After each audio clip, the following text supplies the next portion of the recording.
My name is Ken Johnson. Welcome to our 14th weekly webinar, Time4Action webinar.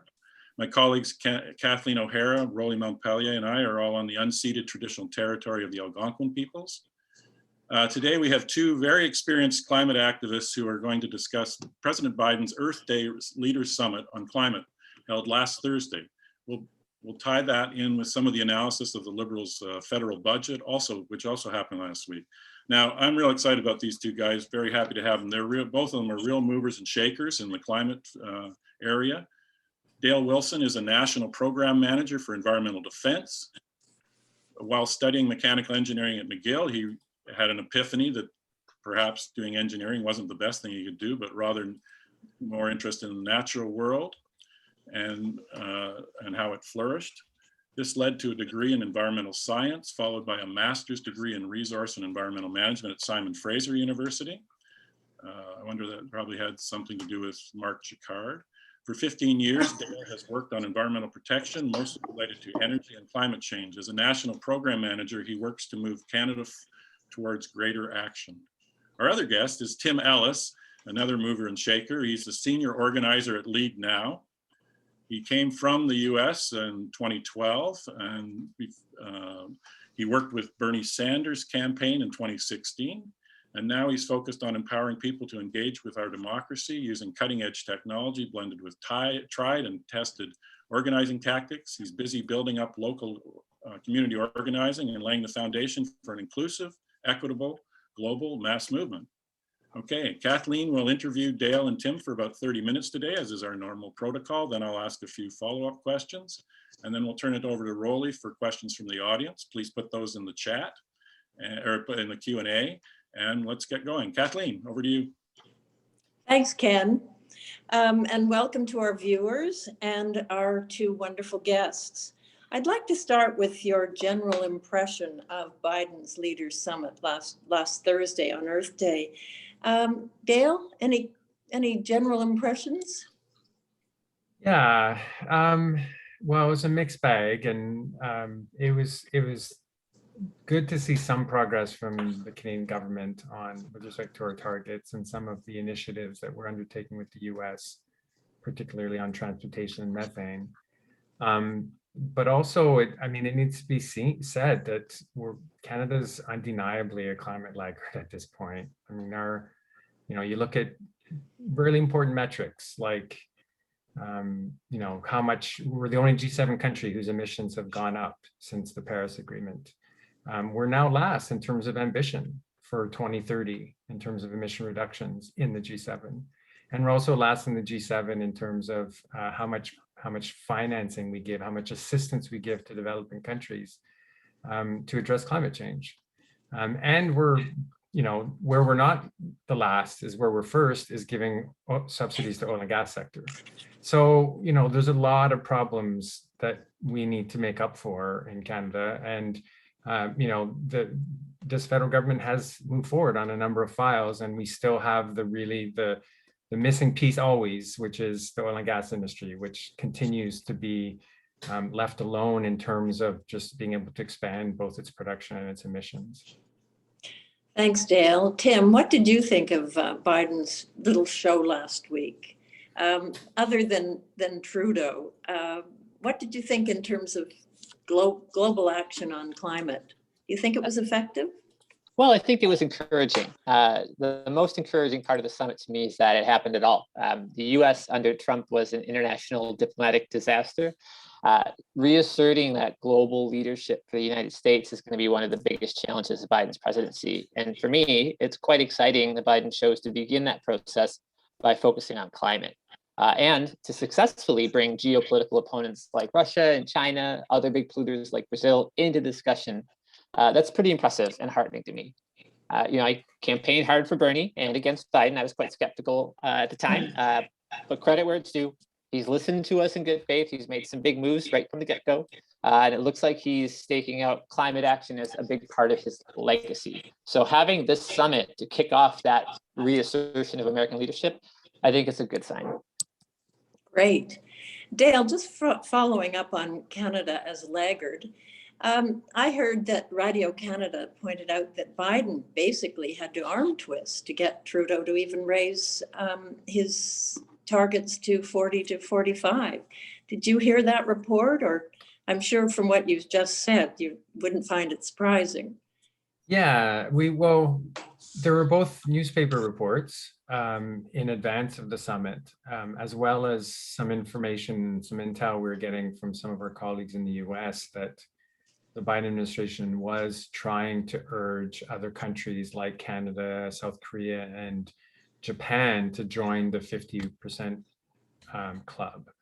And so, I think that had probably a part to do with Canada increasing its ambition again, right? I mean, I made a joke online about how Canada's target is kind of going up exponentially now. We went from 30% 5 years ago to 31% in December to 36% 2 weeks ago to 40% last week. And so,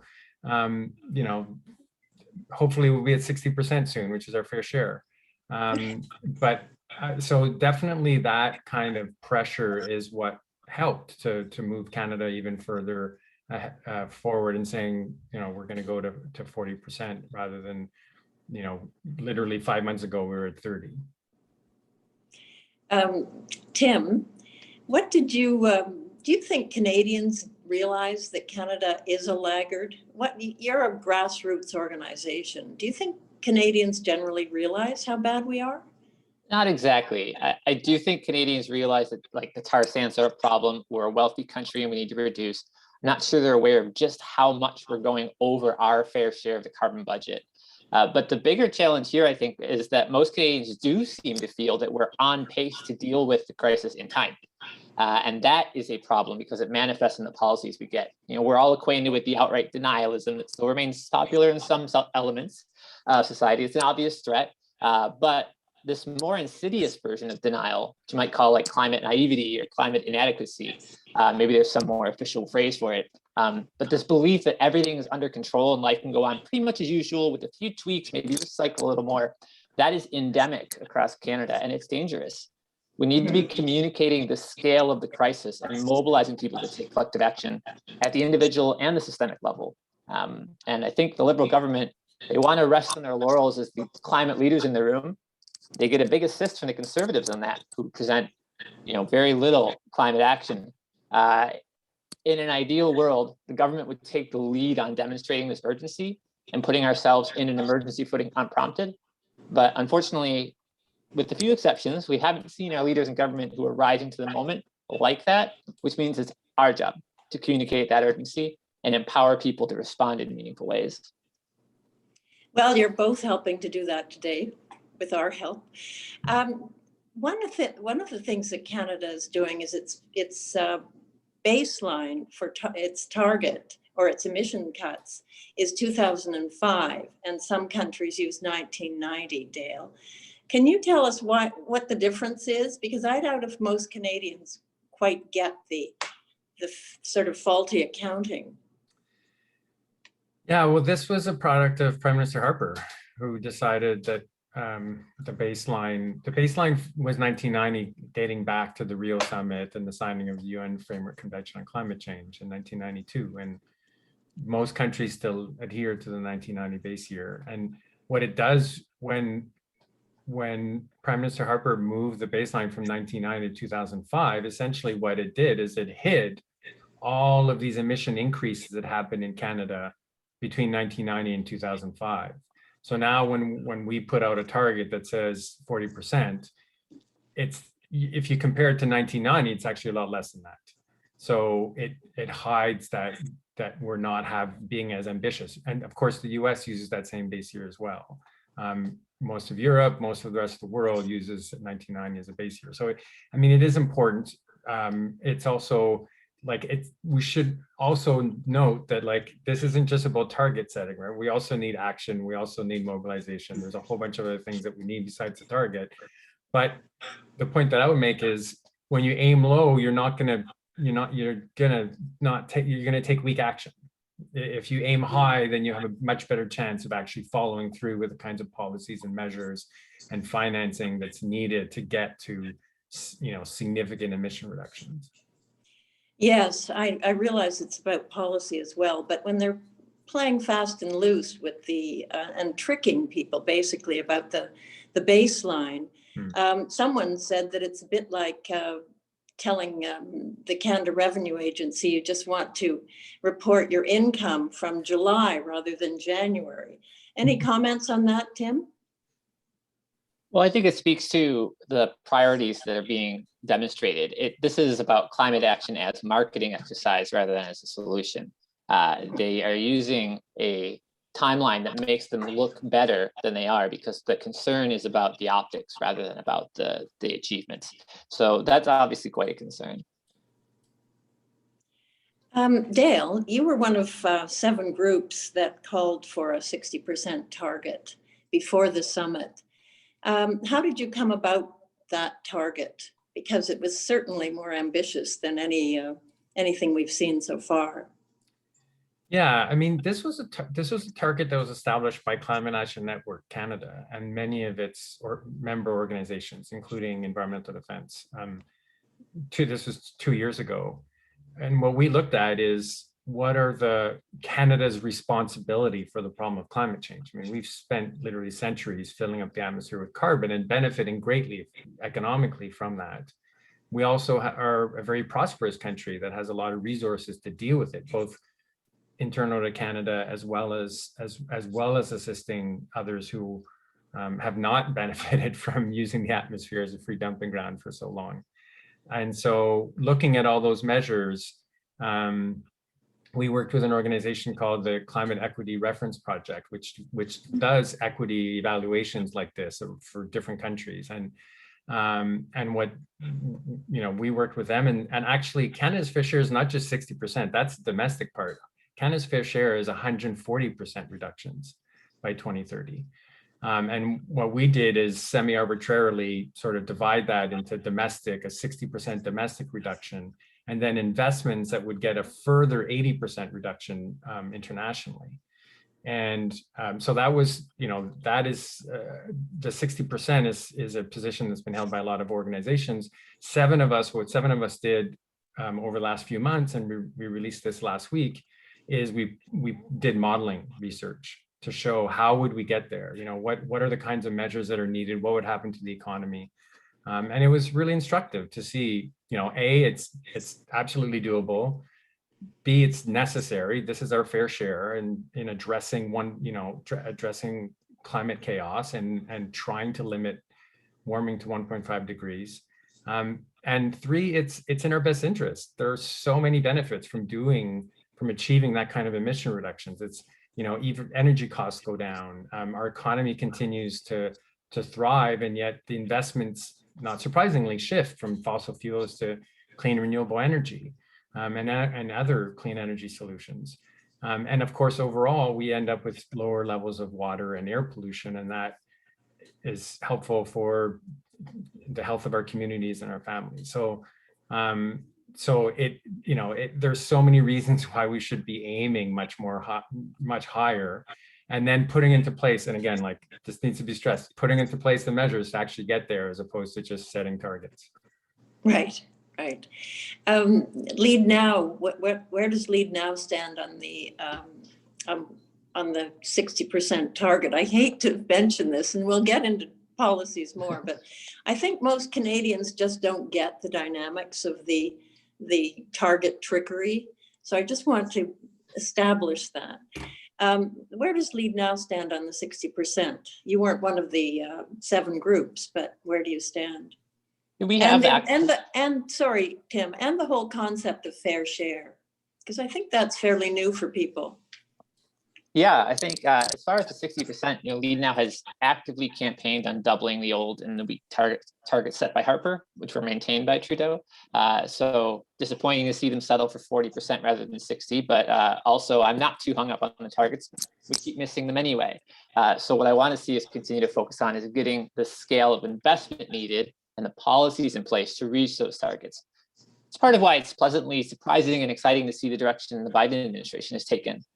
Rejoining Paris, canceling Keystone, undoing the Trump rules, the applying a climate calculus calculus to every department of the US government, that's a big deal.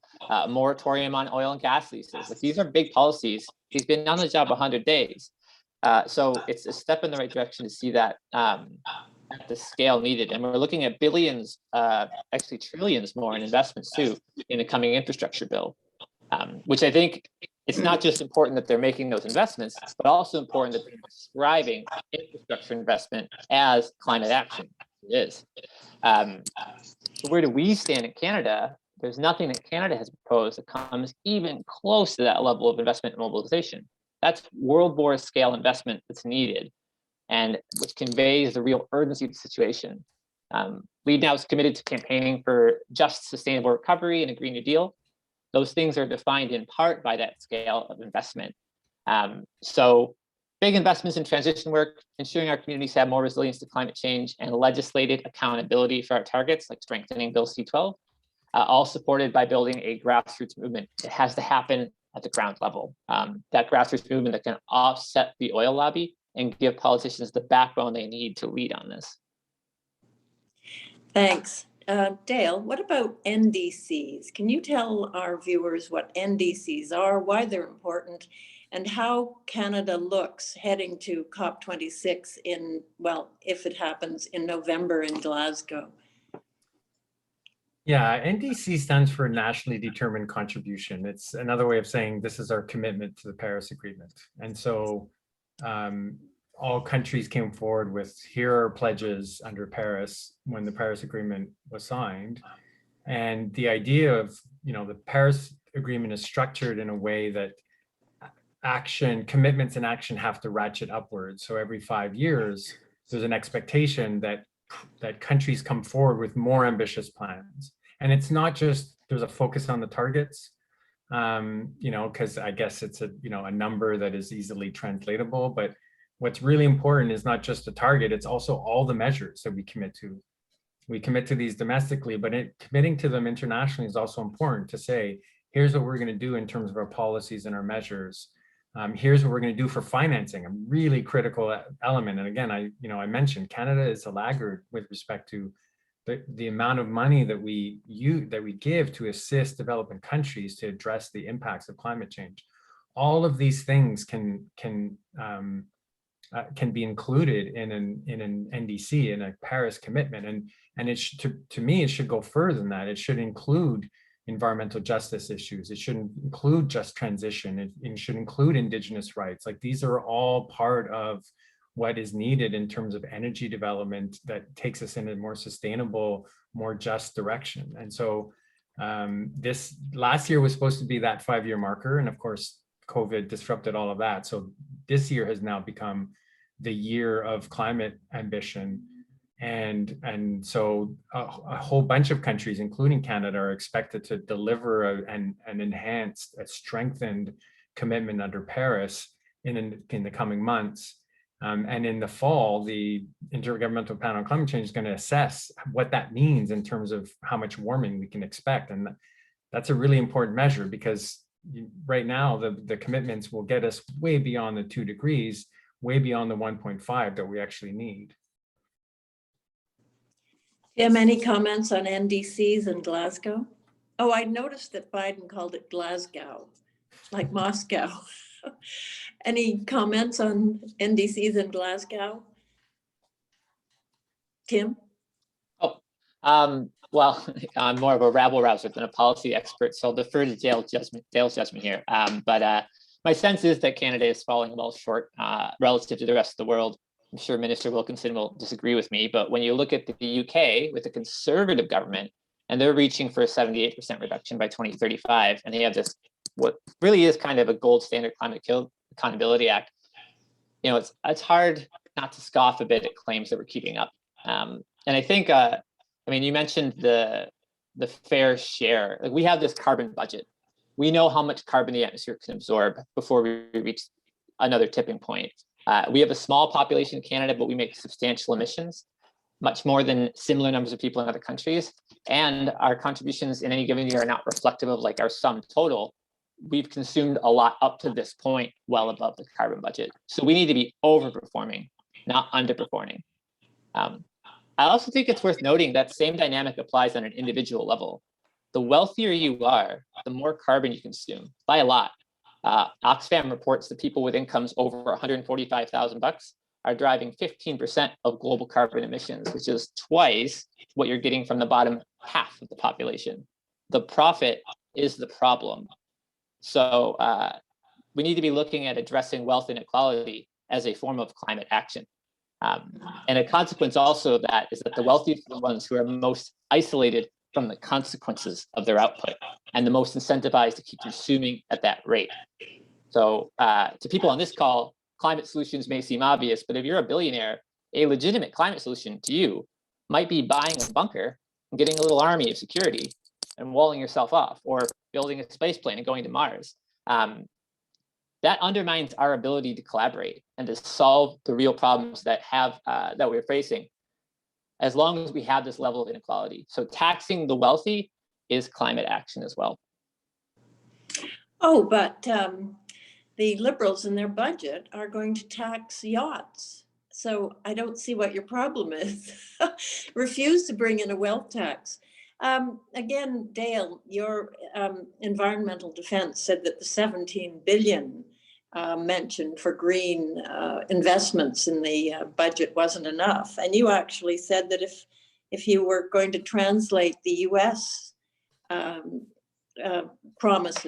spending promises, it would be 500 to 600 billion. Can you tell us a bit more about that difference? Yeah, I mean, the Biden administration is putting forward plans around jobs, infrastructure, and climate that's $2 trillion. And it's not just the US. We're seeing massive investments from the EU in a COVID recovery that is premised on, a green recovery. And so we have been really pushing to see that. I totally agree with Tim in terms of dealing with income inequality being a climate issue, dealing with environmental justice being a climate issue. Like, there are a number of ways to kind of be doing that. And the budget is a clear signal of where we want to be spending money.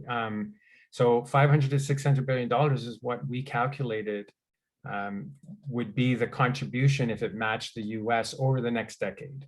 It's a lot of money, but we're also spending a lot of money right now on the recovery. And not only is it an economic measure, it's a justice measure. It's addressing the climate issue at the same time. You look on what we are spending money on. We also calculated that last year, 1 year alone, that the federal government extended $18 billion in support to the oil and gas industry. 1 year. That's a combination of subsidies, which makes up a smaller part, but then a fairly substantial part is in financing for oil and gas projects, mostly from Export Development Canada, over $10 billion per year over the last few years.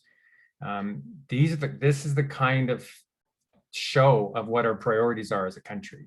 When we're extending that much money for oil and gas and giving less for climate change, we're showing what our priorities are. And right now, they're not in the right place. Thank you. Thank you. You're on mute, Kathleen. Sorry. Yeah, I get muted by somebody else. Any comments about the budget and the discrepancy in our spending? Tim? Yeah, the budget is a pretty okay version of a standard budget. Got the childcare at the centerpiece. I think that's good. Increased care work is a step in the right direction. But in the midst of a pandemic and the outset of what is probably the most critical decade in modern human history, I think a standard budget is just not enough. We really needed to be transformative.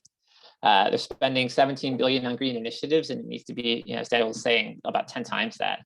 There are new taxes on the wealthy. We got those yacht taxes. I don't disagree with them, but it would have been good to see a wealth tax, and that's something we now has campaigned on. If I had to pick a highlight, like a good thing in the budget, I do like the green bonds program. Devil's in the details, but it is nice to have a green bonds program, not just because of the fundraising potential, but because green bonds are a way to give people a collective stake in the transition process. So that shared buy-in is something that I think we struggle with right now. But similar to like the victory bonds in World War II, we need a full mobilization of society, and green bonds give people a way to be literally invested in the outcome in a way that is less abstract and more direct. So I do like that.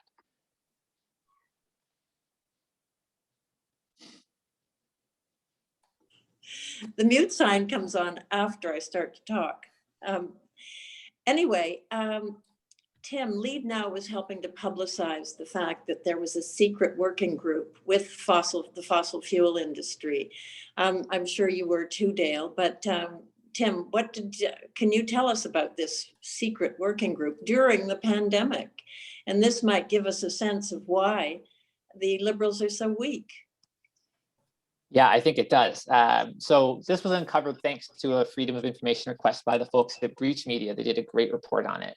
The group is called the Market Crisis Joint Working Group.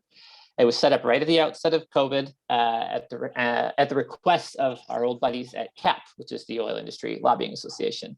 The group included government ministers and the CEOs of many of the major oil companies. At the time, and still to this day, CAP was lobbying for the elimination of a bunch of regulations using the excuse that COVID is going to jeopardize their bottom line, so they need to pollute at will in order to make up for it. They were also looking to delay the implementation of UN Declaration on the Rights of Indigenous Peoples.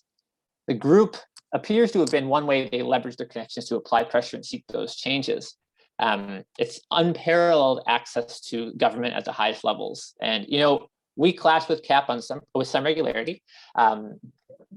They do have that level of access, but they are not unbeatable. We did take them on at the start of the pandemic over their so-called oil and gas bailout, which they were promised by the Trudeau government basically immediately. And this group is definitely key to lobbying for that.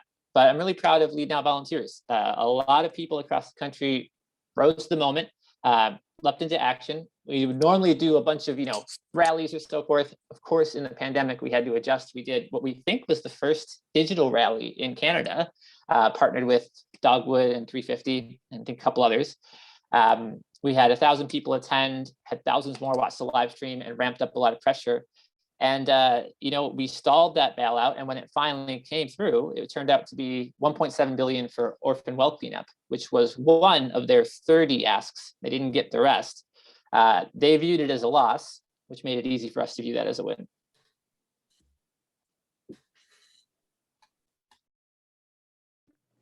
Any comments on this secret working group? I mean, it doesn't come as a surprise. And we're actually going to do a webinar on corporate lobbying generally, because I think it's an average of 3 visits a day or something.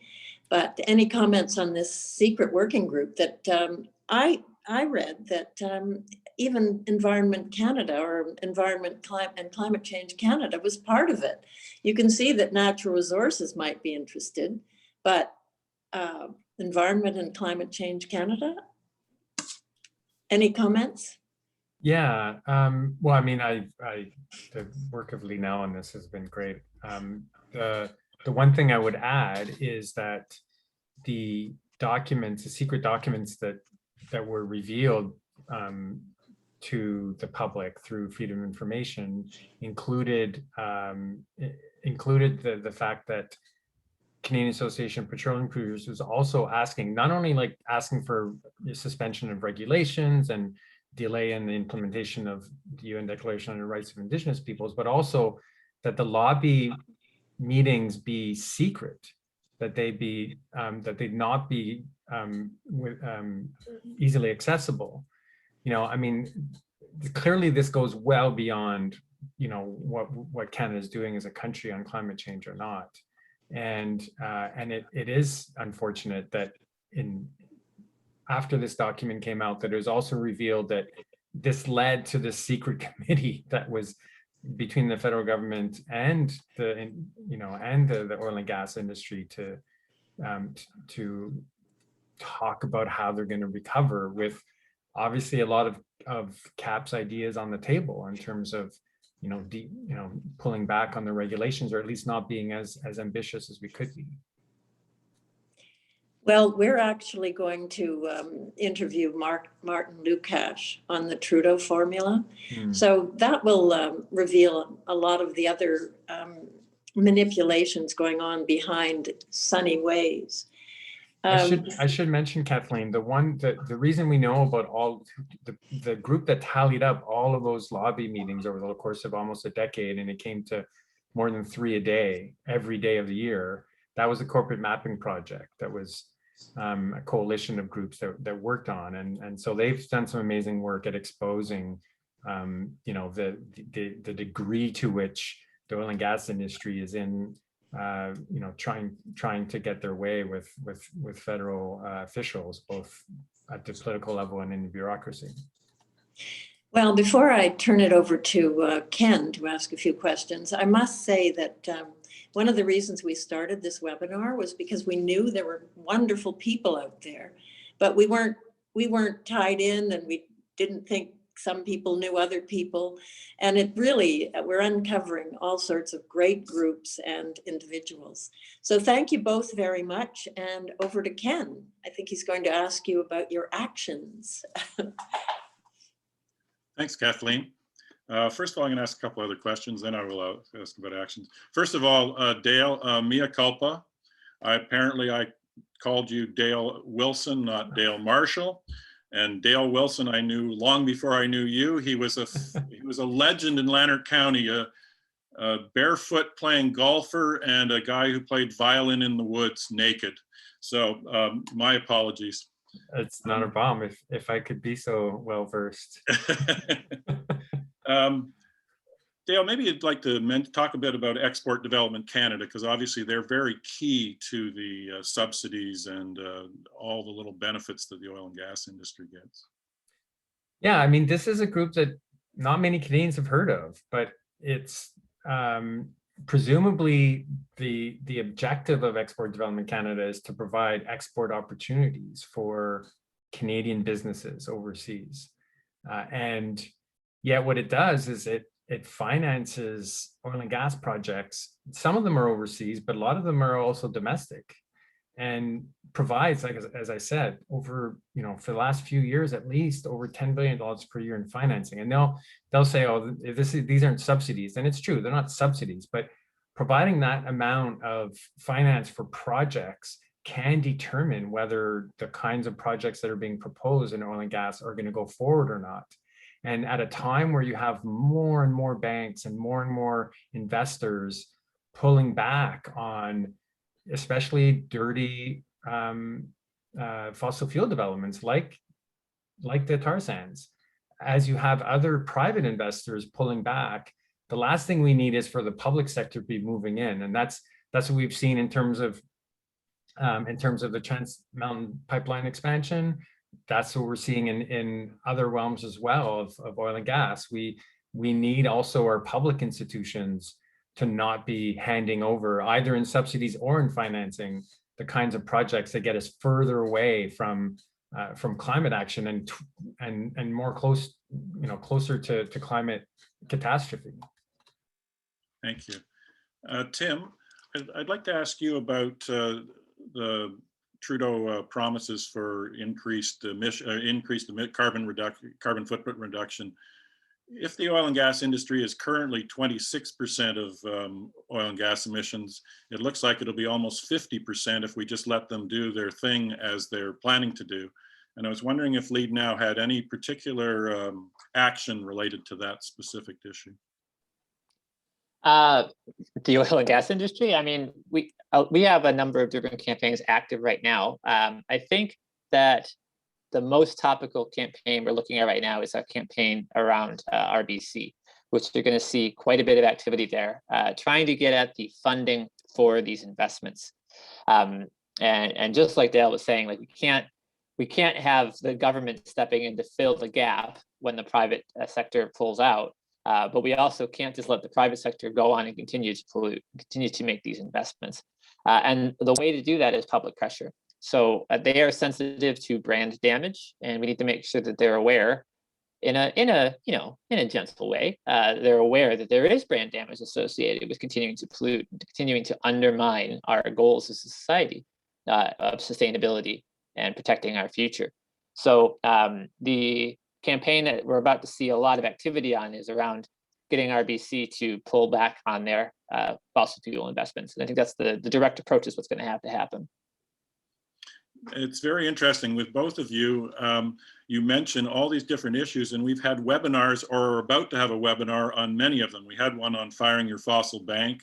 We're about to have them on the lobbying effort, et cetera, et cetera.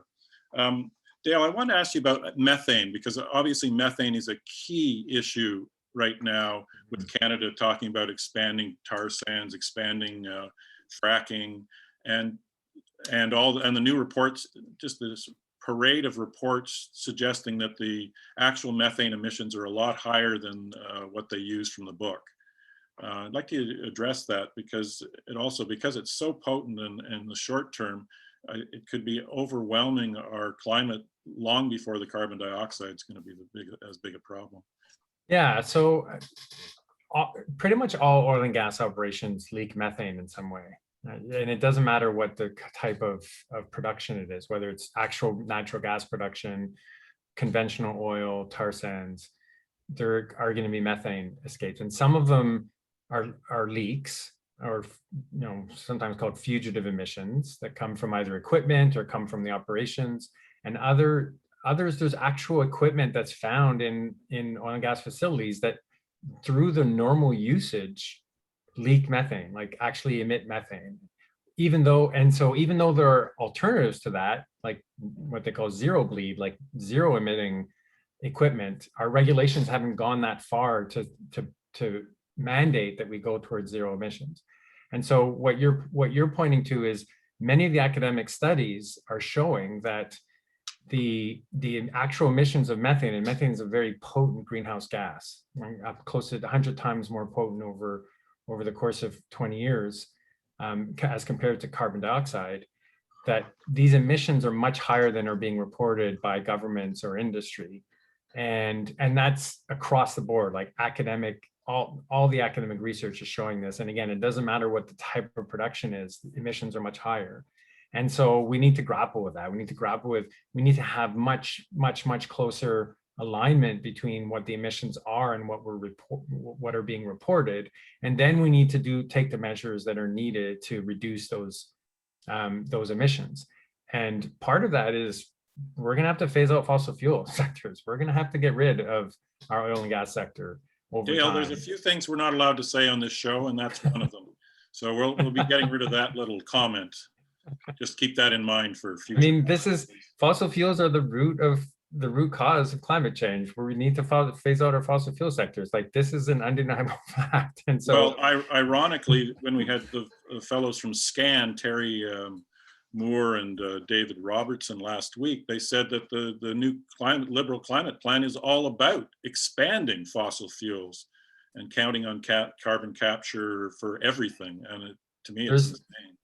Yeah, I mean, it feels very much like the federal government's kind of looking for a bunch of moonshots in terms of technology. And, instead of getting rid of the source of the problem, we're going to figure out through carbon capture and storage, or maybe it's small modular nuclear reactors or something else that'll somehow, green around the edges to the point where these sectors have no emissions. And it's pie in the sky. I mean, there's a clear path to reducing those emissions, and it's shifting away from those industries that are polluting and towards those that we know they already exist, they already are competitive. We have renewable energy, electric vehicles, a whole bunch of storage that can over time replace it. And time is the best friend of transition. We can take 2 decades and phase these out, or we can just do it what the environment minister said, which is, the American market's going to deal with our oil because they're going to slowly move to electric vehicles, and our oil will no longer have a market. Well, that's not how we want to do it. We want to be taking care of workers and communities as this transition continues, and the transition has already started, right? The oil and gas sector has shed 50,000 workers since 2014, in the last 7 years. These workers have not had anything more than the usual, government programs. We need to have in place the kinds of measures that ensure that we're taking care of those that are being impacted, either because of the economic transition that oil and gas is going through, or climate policies that will reduce the production that comes from those industries. Just on one more thing on the methane issue. I know in 2015 that Trudeau and Obama came up with a methane agreement to reduce methane. And of course, when Trump got in, they just dropped that. But then, you know, the Liberal Party, it strikes me, or what my understanding is they shamelessly dropped it as well, just postponed it for years. Could you just talk about that and whether that's come back with this new Biden summit, or what the relationship is? So Canada hasn't dropped that commitment. It is a commitment to reduce methane emissions, and this number will sound familiar: 40 to 45%. Yeah. For methane by this one by 2025. So a number of groups saw what was happening between the agreements between the federal government and the provincial government to see what kinds of emission reductions were going to come from provincial regulations. And when we added them up, it came to 29% reductions by 2025. So Environment and Climate Change Canada's own results, own analysis says that we're not going to reach the 40 to 45%. We're going to be well short of it. And so we have encouraged, we said, you need to do something about this. You need to strengthen the regulations. You need to make sure provinces are doing more. And the response from the department was, we're going to study this over the course of 2021, and we're going to put out a study at the end of 2021 about this. So that's where we're at. Now, the reality is that the Biden administration may end up pushing Canada further, because that is one of the areas where President Biden wants to go further, and has said he wants to go further and set a 2030 target that's more ambitious. And again, getting back to the target issue, targets are great, but let's actually act to reach the targets we have in 4 years. And we can definitely aim for more ambition beyond that, but let's make sure we're acting to meet the targets that we have already on the table. And the thing is, with methane, it could be such a huge win, and so quickly. When we talk about carbon budgets, it really matters. We could just force them to do it in the next 2 years. They just have to do it, and they would. It is some of the cheapest solutions, and methane is also, methane and the other gases that are associated are also toxic. And so we improve the health of workers and communities when we actually deal with methane. And because it's natural gas, yeah, it's not escaping, it gets sold on the market. So it's actually a fairly cheap solution over the course, or over the short term. Dale, you're appealing to logic again. Tim, you were involved in Bernie Sanders' campaign. I'd like you to contrast, just what can we take away from what you learned working with Bernie in terms of the climate, moving the climate agenda forward? Yeah, it has been exciting to me how much of Bernie's climate agenda was lifted right from the movement, and then how much of that agenda came out of Bernie's platform and right into Biden's policies. So it's exciting and speaks to the strength of what we achieved. Obviously would have liked to have won the primary, but it is a reflection of how much the landscape has shifted. And that is because of organizing. If there's one takeaway that I would love to leave everyone here on this call with, it's to volunteer in a sustained way on this issue, which I'm sure many of you are. Whether it's with us or with Environmental Defense or Greenpeace or 350 or Climate Fest, your local group, whoever, the thing we hear over and over from MPs is that they want to go bigger, but don't think people are there yet. And what we were able to do with the Bernie movement is to show the people are there, the votes are there. And it's funny, we hear that from MPs, and yet at the same time, what I hear over and over from people is, I want to help, and I don't know what I can do. I don't understand why this isn't getting fixed. The reason is because here in Canada, we are not yet organized to the level needed to push that change. MPs need to know that electoral survival depends on treating the climate crisis with the urgency it demands. And local communities need sustained, ongoing organizing to bring in and educate new people, to show support for climate action and systemic change, and to take on the entrenched interests that are opposing us in this. We need to change everything, and to change everything, you need everyone. It doesn't have to be your whole life, but if everyone commits an hour a week, a couple hours a month to sustain organizing, that's the building blocks we need.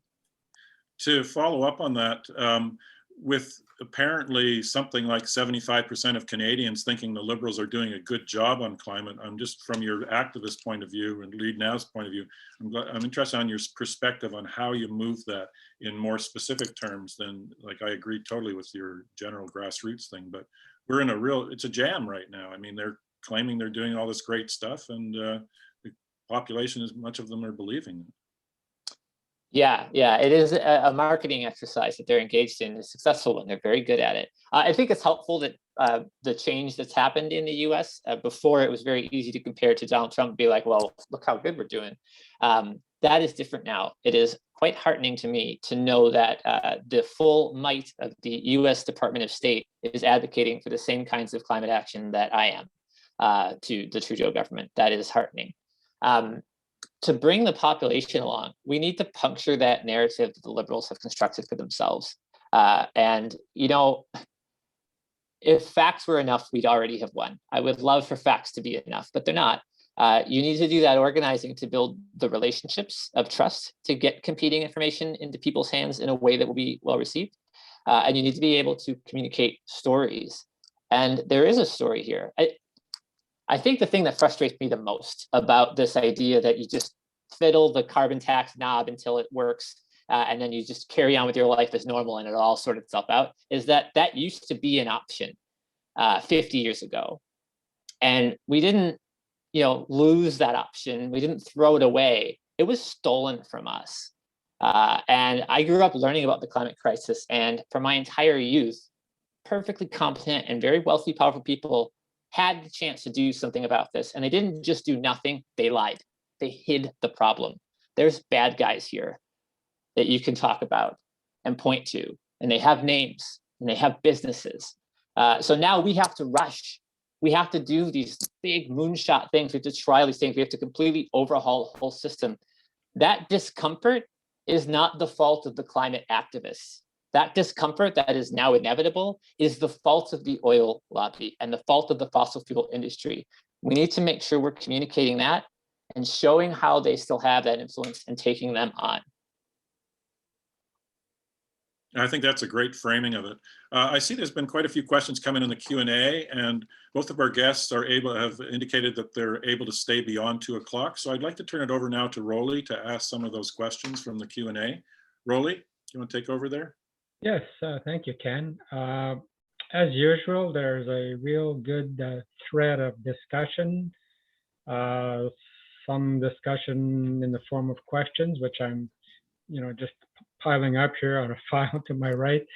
And so thank you, all of you participating in the discussion. Yes, so I'll start with some questions. I noticed that Dale was answering some of them online or live. That was great, but I guess you must have run out of time, Dale, because now I've got 8 questions here. So let's get started with that. One of the questions I have is it's anonymous, but what is the point of increasing targets without a real plan to meet them? Is this just greenwashing in your view? We've been changing baselines every time we haven't met our emissions targets, or do you feel that the government is actually, or feels it's doing the right, or doing something right, or is it just all pure greenwashing from the get-go? So both of you can address that. Go ahead, Dale. Yeah, I'll be quick. I don't think it's greenwashing. I think that absolutely the important part now is that we put into place the measures that are needed to get there. And that's a 2-part thing. One are the policies and measures. We need to be addressing the production of oil and gas. That's the biggest source of emissions. We need to be addressing that head on. Transportation is also a really big source of emissions. And the Canadian government has not adopted those policies yet that will actually address those emissions. So that it's really important that we do that. The government's modeling shows that it can get to 36%. And I actually believe that, as someone who has commissioned and looked at modeling over many years. It's actually possible to get to that with the policies that are in place, but we need more. We need to go further than 40. We need to go even further than 40. And also the other thing that I want to highlight is there's a Climate Accountability Act in front of Parliament right now. It's in second reading. That is what is needed to keep us on track to our targets. A strong accountability bill where there's regular assessments of how well we're doing as a country, recommendations on how to improve, how to get onto track if we're not, and a clear action that needs to be taken by the environment minister to do that. Right now, that bill does not do that, and we are hoping, we need near-term accountability. We need accountability in the next 2, 3, 5 years, not to 2030. And so those are the kinds of measures we're pushing for, to have not only the measures but the framework to make sure that we get to that target is really key. Because setting, as we all know, setting a target does not reduce emissions. We need to be actually taking the action once that ambition is locked in terms of an emission reduction commitment. Thanks, Dale. Tim, greenwashing or just misplaced words? Well, I mean, I think Dale covered it extremely well. I would only add I would second the thought that the Bill C-12, the Climate Accountability Bill, just needs to be strengthened to ensure that it isn't greenwashing, to ensure that we get where we need to go. And we've seen that we got this secret war room. We've seen they're willing to lobby every day in and out to oppose that kind of regulation. So we need to be doing the same. We're never going to have as much money as the fossil fuel companies, but we have way more votes if we can organize them. So we got to make sure we're telling people, our elected representatives, this is a voting issue for us. This is a critical thing to get right. And I'll share, I don't know when you want me to share it, but we are campaigning on this. I want to give a shout out to our volunteers who really led the way. I saw Ken Love in the chat and I saw Andrea in the chat. Really campaigned within Leadnow to get us to push on the issue of Bill C-12, which wasn't super on our radar, and we did it as a result. And I'm really glad we did. Because it is a crucial thing to get right. I'll throw a link in the chat if people want to get involved with the efforts to improve C-12. Great, Tim. Great answers, both of you. A couple of questions from Erica Walker. Erica, I'm just going to deal with the first one here and get back to it to the other one if we can. Media, as in CTV, CBC, are failing us in focusing as well on climate. These two stations are watched by large audiences. In order to reach masses of people in a more timely manner as this crisis deserves, what can we do? Besides, letters to the editor, putting pressure, conversations are important, but too many Canadians are in the dark. You might already have dealt with portions of this answer, but I guess this Erica would like to know what more she can do, because obviously corporate media or mainstream media in Canada is not covering climate adequately.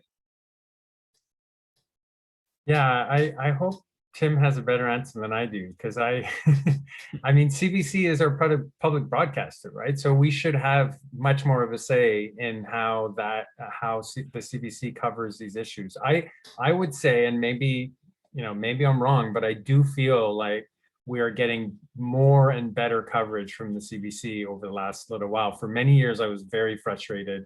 There are a few new shows, radio and television, that seem to be addressing the climate crisis a little bit better.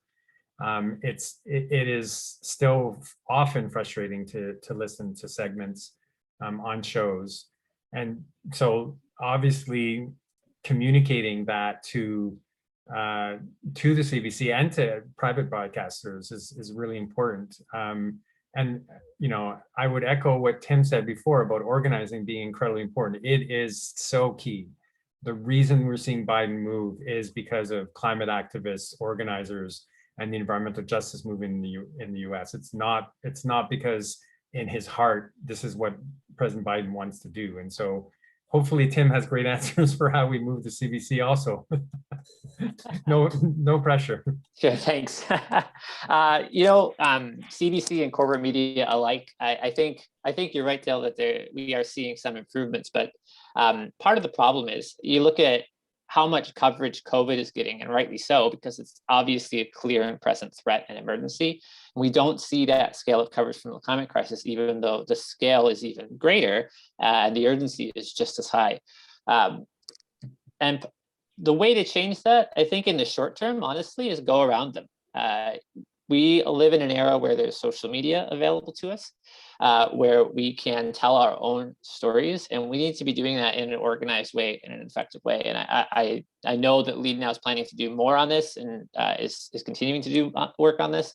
I think it's something that we should all be exploring, making sure we're amplifying each other's voices in social media in a directed way. So that's part of it. The other thing that will help a lot, I believe, is silo busting. Right now, we sort of pigeonholed a lot of the time as climate activists. And then there's like climate news, and climate news is the summit or like carbon emissions reductionist target stuff. It's pretty analytical. But climate news is wildfires. Climate news is, it affects all of us. And part of the success that you've seen in the US is that the Green New Deal brought together a sort of movement of movements around climate justice, showing how inextricably linked all of these things are, and therefore how linked the solutions have to be. When you use that framing, that gives the news an angle to apply a climate lens to stories that may not be immediately apparent as climate stories. And so by adopting that framing for ourselves, we give ourselves a stronger and bigger movement, but we also give ourselves a stronger, bigger, and wider narrative, which gives us a little more reach in the media, or at least a higher potential for reach. But I don't know that we're ever going to have a lot of friends in the corporate media. It's pretty clear to me that the climate crisis is not just a crisis of burning carbon. It's also a crisis of a system that allows wealth to concentrate to the extent that anyone is powerful enough to think that they can force us all into a false reality where carbon emissions don't matter. And so we're going to have to deal with that too. I knew you'd have a better answer, Tim. And as people pointed out, like there are a number of amazing media organizations that are popping up, right? National Observer, the Tyee, I'd say popping up. They've been around for a long time, but they're doing amazing coverage. The Tyee, Narwhal, and these kinds of webinars that we're doing now that are being organized on a more grassroots level, where we get a chance to share ideas and talk about these issues. I totally agree. I remember the first day of the summit, I was watching CBC, and I mean the big headline was how Trudeau had just announced, like a 10% increase from 36 to 40, then to 40 to 45, and this went on all day about how such a great announcement that was. And I'm watching that, and I know it's not good, but most Canadians who are not involved in the climate movement, as we five are, and all our listeners are, would think that we're doing quite well, actually. So on to the more questions. This is a sort of a question from Ken Love to you, Dale. It's not really a question. Ken wants to know, well, it is and it isn't. Wants to know if you can share the link to the accompanying Navius and Enviroeconomics document that was provided. I think he's referring to the fair share study and some of the research you had commissioned. So can you share that link? Yeah, I can do that. I will find it and plunk it in.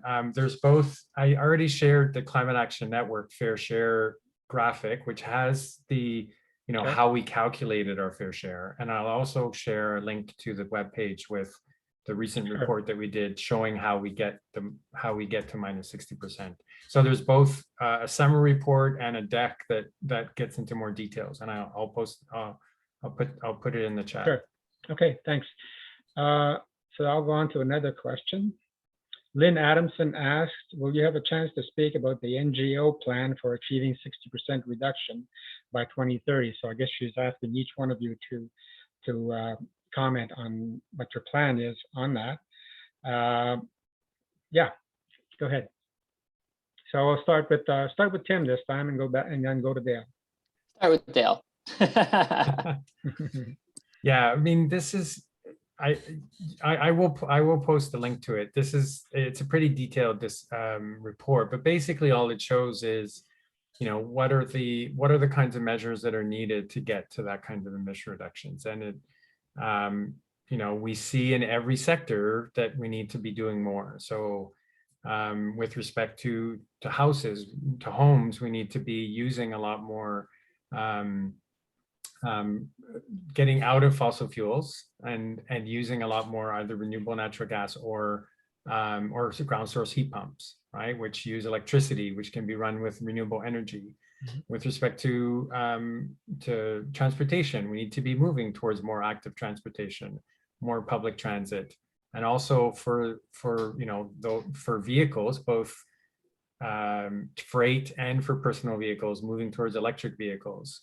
And then in the oil and gas sector, the modeling did show that there's quite a steep decline in oil and gas production over the course of the decade, which is what we've been advocating for. We know that that is what's going to be needed to get to true zero, not net zero, like actually getting to zero emissions means we have to be phasing out fossil fuels and doing that as quickly as possible, but giving ourselves enough runway so that, again, we're not just throwing workers and communities to the wolves. So I will find that link and send it and post it.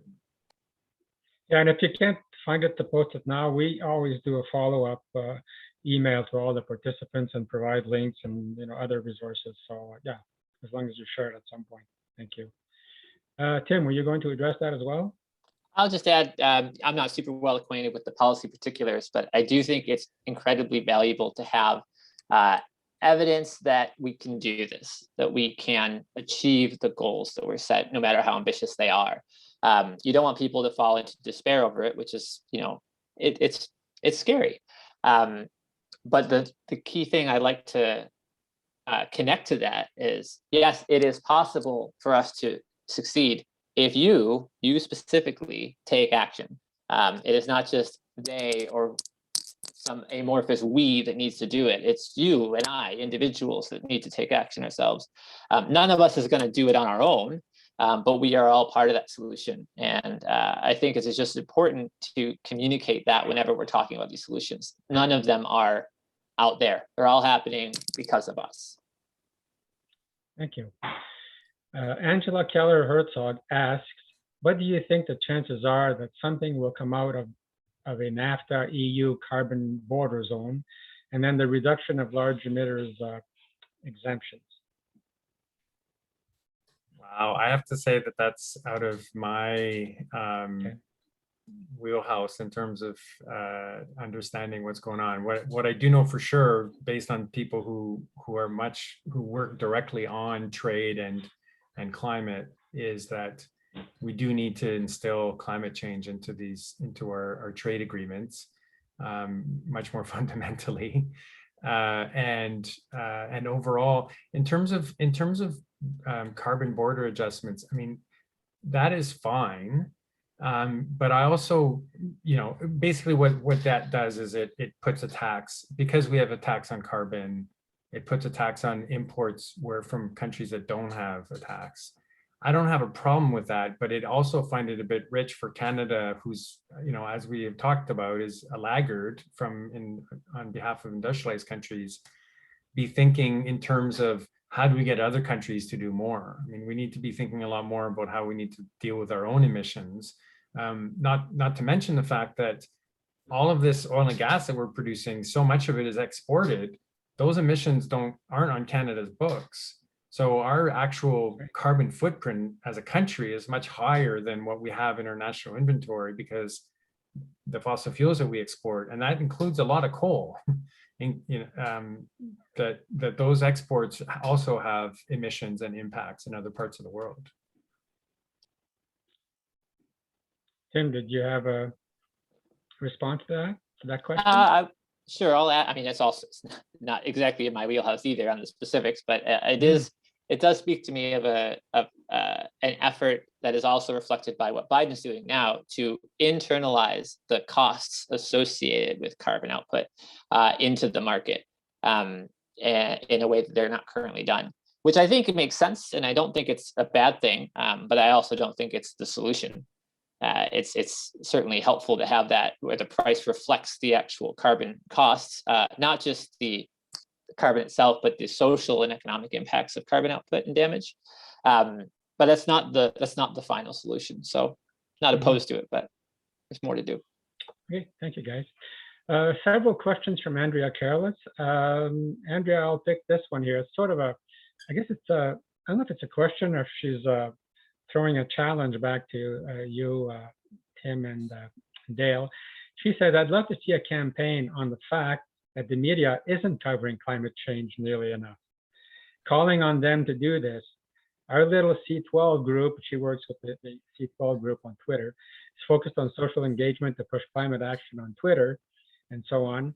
One of the key targets is the media. So they're kind of saying the media is not doing enough, so we have to do this ourselves. So I guess she's launching that challenge to you, Tim, and Dale. Like, is there anything in the back burner on the, you know, sort of identifying the media as a culprit or as a climate non-participant or laggard?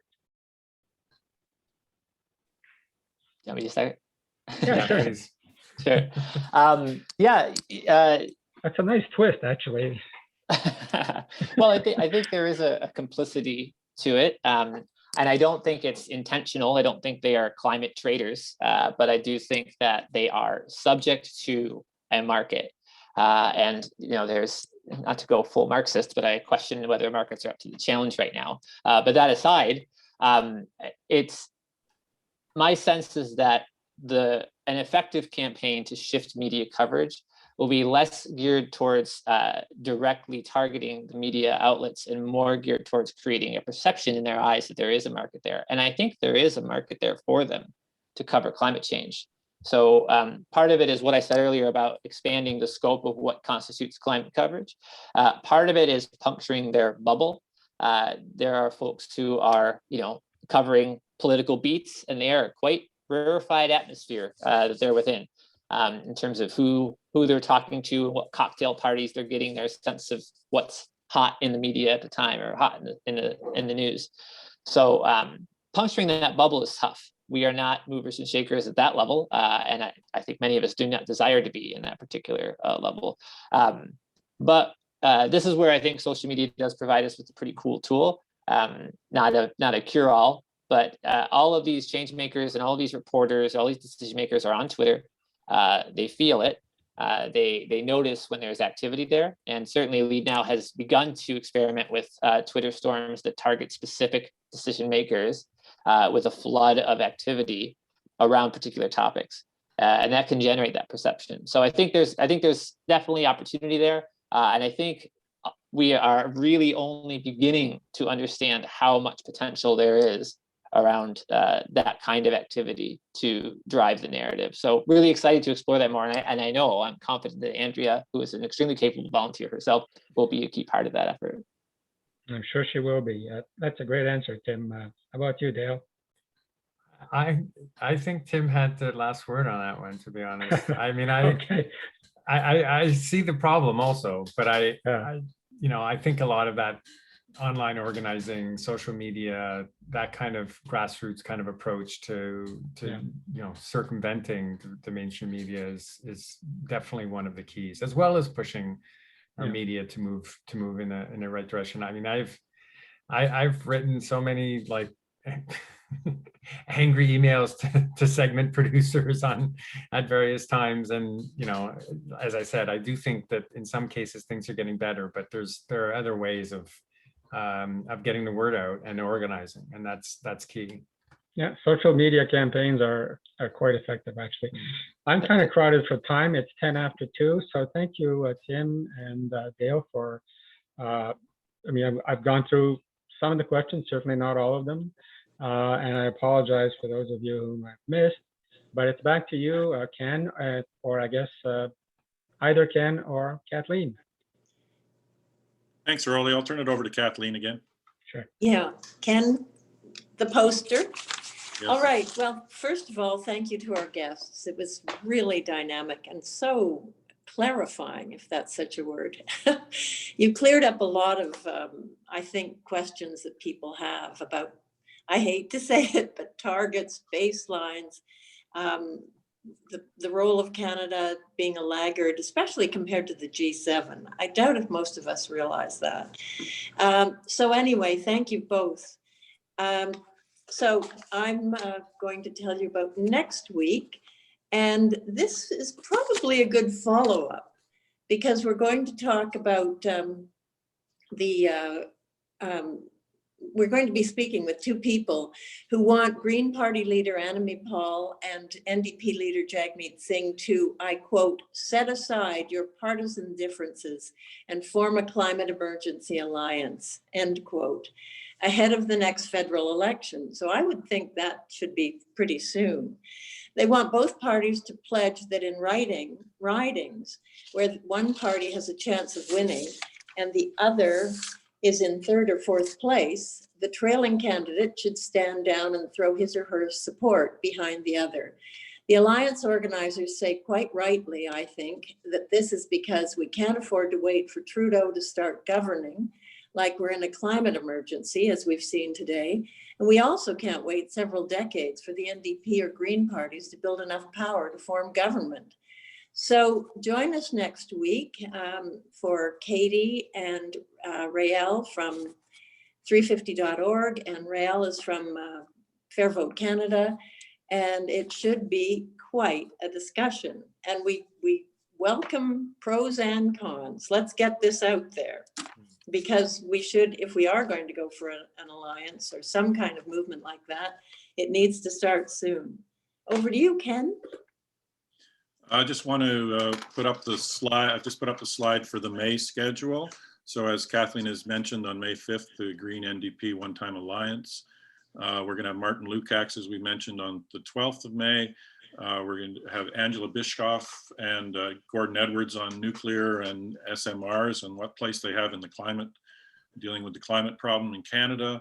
And then on the 26th, we're going to look at the oil and gas lobby game with Duff Conacher, and we're looking for someone else from Canadian Center for Policy Alternatives. So I'd just like to thank everyone for joining us today. We still have, you can track with Zoom exactly how many people are still on the call. We still have 66 people eagerly listening. And we've had a very active chat today. And I apologize, we didn't get to all the questions from the audience, but there were a lot of them. And I just on a off note, Tim, is Tim still? Oh, Tim, I'd just like to ask you about the relationship between music and social movements, given that you're a DJ on the weekends. Oh, great question. Yeah. So, O'Reilly, I see your hand up. Did you want to stop me, or because I'm happy to chat about this? Go ahead. Okay, great. Yeah, you know, we are often talking about how we are pushing for different policies, and I recognize why we say that, but what we're doing is building a movement, and you can't push people into a movement, you got to pull them in. And so the way that we succeed is to bring everyone on board, and it's got to be fun. It's got to have joy to it. We're doing this for a reason, and I don't want to lose sight of that reason. You know, I would love to still be my primary focus to be out throwing parties every weekend. That'd be great. I can't, because we need to fix this.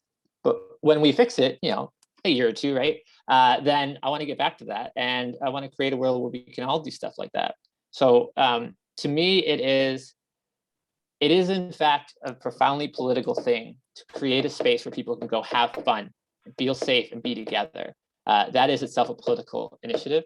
And I bring that mindset to my climate organizing, because it is the same thing. The skills, remarkably transferable skills in doing this. And you got to have fun with it. You got to make it so people want to be part of it. And you can do that.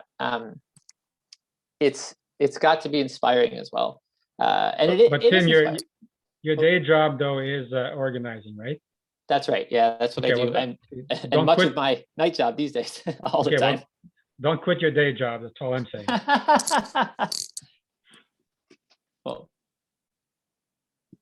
Well, I think that's a great last word. Thank you, Tim. Ellis, so much from Leadnow, and thank you, Dale Marshall from Environmental Defense. Just love the work both you guys do. You keep pulling money out of my pocket, so keep up the good work. And I'm sure everyone that's attended today feels the same way. Thanks so much for a great session. Yeah, and now, just a quick thank you to you for, like, I'm looking at the lineup for the upcoming weeks, just amazing topics, amazing guests. So thank you for continuing to put these on. It's really great. Dale, I just made those up and put them on the slide as you mentioned them and Tim mentioned them. So we'd be on the leading edge. Right. Okay, thanks a lot, guys.